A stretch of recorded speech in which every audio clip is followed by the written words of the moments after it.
Rebonjour, vous êtes ici sur la chaîne Finance Scénique, la chaîne qui parle d'investissement mais aussi de mode de vie, puisque l'investissement ce n'est pas seulement des chiffres, mais c'est aussi une manière de vivre. Vous avez sûrement entendu des choses dans votre famille. Si vous êtes en France, vous avez sûrement entendu des choses liées à la bourse. Imaginons que vous dites oui, j'investis en bourse depuis des mois. Je pense que c'est probable que vous ayez des commentaires disant que oui, mais la bourse, c'est le casino. Oh là là, moi je préfère investir dans la pierre, hein, l'immobilier c'est plus sûr. Ah mais il vaut mieux pas investir dans une assurance vie, livret A, compte épargne. Ah là là, mais t'as pas peur que ça se casse la gueule, la bourse? Et le truc, c'est que ces phrases-là sont souvent dites par des boomers. Et les boomers, ce sont eux qui ont pleinement profité de la belle époque des 30 Glorieuses. Et c'est aussi eux qui ont une très bonne retraite. Et donc, il n'y avait pas forcément, comment dire, la nécessité absolue d'investir en bourse. Parce que la retraite par répartition les arrange, les arrangeait et les arrangeront fortement. Donc il y a un énorme problème dans l'éducation financière en France. Plusieurs points, puisque c'est faux de dire que l'investissement en bourse, c'est du casino. Le problème, c'est qu'il faut voir aussi, pas seulement sur du court terme, mais aussi sur du long terme. Vous voyez des indices du marché américain ou des indices de Nasdaq liés aux technologies. Vous remarquez que ça monte de plus en plus, que les capitalisations des entreprises sont de plus en plus énormes. Donc, dire que c'est le casino et que tout va s'écrouler, non. D'autre part, les Français, oui, préfèrent l'immobilier, parce qu'il y a un côté beaucoup plus sûr, beaucoup plus palpable, parce que c'est de la pierre. Le problème, c'est qu'il y a énormément de taxes. Et donc, même pour habiter dans son logement, être propriétaire de son logement principal, déjà on a la taxe foncière qui est énorme, pour compenser, disons, une baisse d'impôts au niveau des collectivités territoriales, mais par conséquent, la taxe foncière augmente, c'est bien, c'est très bien, c'est la joie. Mais le problème, c'est qu'il y a aussi le fait que l'immobilier peut baisser aussi, c'est pas une valeur 100% sécurité. Donc bon, ces arguments-là pour l'immobilier, je trouve que c'est un petit peu facile. Mais c'est bien dommage parce que l'immobilier locatif peut être aussi un bon moyen, enfin une bonne rentrée d'argent. Mais comme il y a énormément de taxes, bon, il vaudrait mieux investir dans l'immobilier fractionné. Et d'ailleurs, j'ai un lien affilié qui vous permettra d'investir dans l'immobilier fractionné grâce aux crypto-monnaies. Le lien est dans la description. Tous ces avertissements de boomers ou de fils de boomers, c'est la génération X. Boomer, c'est avant la génération X. Tout ça, au bout d'un moment, bon, c'est un petit peu lassant. En plus, comme je l'ai dit, il conseille, oui, investir dans l'assurance vie, livret compte épargne, parce que c'est plus sûr. Le problème, c'est que les intérêts sont peu élevés. Quand il y a une baisse de l'inflation qu'on a en France, qui est bon un petit peu sujet à discussion, nous sommes en période de désinflation, les taux d'intérêt diminuent. Donc en soi, les livrets d'épargne, ce que j'ai, livrets d'épargne populaire, livrets développement durable, bon, ce sont des réserves d'argent, ce sont des livrets. Bon, voilà, donc en cas de coup dur, c'est bien. C'est vraiment aussi sur du court terme.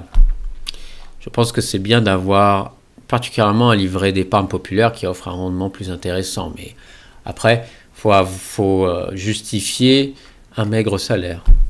Et il y a aussi l'assurance vie, ça permet aussi d'avoir des avantages au niveau des impôts. Mais le rendement est faible et surtout si on a des assurances vie multiplacement, l'assurance vie multiplacement, bon, prenez quand même le profil équilibré. Comme ça, vous serez quand même, malgré tout, diversifié dans plusieurs secteurs.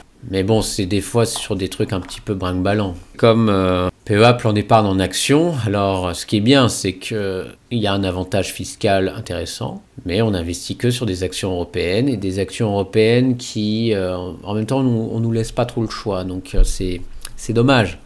C'est vraiment dommage là pour les PEA, parce que ça aurait pu vraiment m'intéresser il y a quelques années.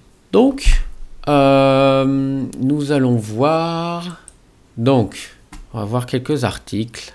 On va voir la place de la France dans le monde en ce qui concerne l'investissement. Alors, l'investissement des particuliers. Quant à la France, avec un taux d'investissement en bourse de 23% par la population, notre pays se positionne 9e au niveau européen. Bon, c'est vert clair, c'est pas trop la joie. Les Irlandais investissent plus, voire même les Suédois. Bon, les Irlandais, je sais pas, une mentalité catholique, mais peut-être qu'ils ont des avantages fiscaux intéressants, parce qu'en Irlande, ils accueillent Apple. La Suède, je pense que c'est aussi à cause de leur mentalité protestante. Bah, bien sûr, les pays qui investissent le plus, là, Japon, Nouvelle-Zélande, États-Unis, Suède. Bon, il n'y a rien à dire, hein. Il n'y a rien à dire. Après, ce dont j'ai parlé précédemment, c'est l'encours à l'épargne boursière. Donc, qui investissent le plus, c'est vraiment assurance vie, suivi PEA, compte titre. Et donc, les comptes titres, ce qui est le plus intéressant, c'est que vous avez une variété d'actions. Après, c'est à vous de choisir les actions. Il n'y a pas un tel qui va... vous conseiller ou tout simplement vous placer votre argent limite sans vous demander la permission. Les comptes titres, les CTO, c'est ce que j'ai, pardon. Dans le monde, nous sommes 17e pays au monde. Moi, je pensais qu'on était, disons, on va être méchant, à la 25e place. Parce qu'on n'a pas du tout l'éducation financière. On est tellement dépendant de l'État, de cette retraite par répartition. Le problème, c'est qu'au bout d'un moment, ça va ne plus fonctionner. Les livrets, les comptes épargne, les assurances vie peuvent être prélevés pour la dette. C'est pour ça qu'il faut ne pas mettre trop d'argent sur ces supports. Ça doit être vraiment sur du court terme pour payer des imprévus. Enfin, qu'est-ce que dit Boursorama ? Donc, les investisseurs choisissent les actions pour leur capacité de croissance la plupart du temps. C'est pas comme les ETF où c'est beaucoup plus diversifié. Les profils des personnes qui boursicotent, ce sont les hommes jeunes. Et donc, il faut savoir qu'ils font plus de transactions que les femmes. Donc, plus de transactions, je pense que c'est plus le fait d'acheter, oui, de vendre. Il y a un côté prendre beaucoup plus de risques. Après, les femmes sont majoritairement sont meilleures que les hommes pour prendre des décisions peut-être plus sages et plus réfléchies. La bourse, c'est quand même du long terme. Je ne sais pas si les hommes sont les meilleurs investisseurs sur du long terme, en général. Et enfin, donc oui, des craintes persistantes, investir et spéculer. Oui, donc les générations précédentes, avant la génération Y, ont des craintes concernant le fait de perdre l'argent qu'ils ont investi. Et les craintes diminuent, comme vous voyez, chez la génération Y. Après, oui, il y a une énorme différence entre investir et spéculer. Spéculer, c'est plus lié aux options, etc., les contrats de swap. Donc là, c'est plus de la spéculation. Donc voilà, donc en résumé, nous avons vraiment un problème lié à l'éducation financière, mais je pense que ça va s'améliorer d'ici 10-20 ans. Et nous pourrons créer notre propre retraite grâce à la retraite par capitalisation. C'est tout pour moi. Écoutez, n'hésitez pas à commenter, à vous abonner. La prochaine vidéo parlera mes investissements du mois de décembre. Voilà, donc restez en ligne. Voilà, je vous souhaite une bonne journée. Ciao.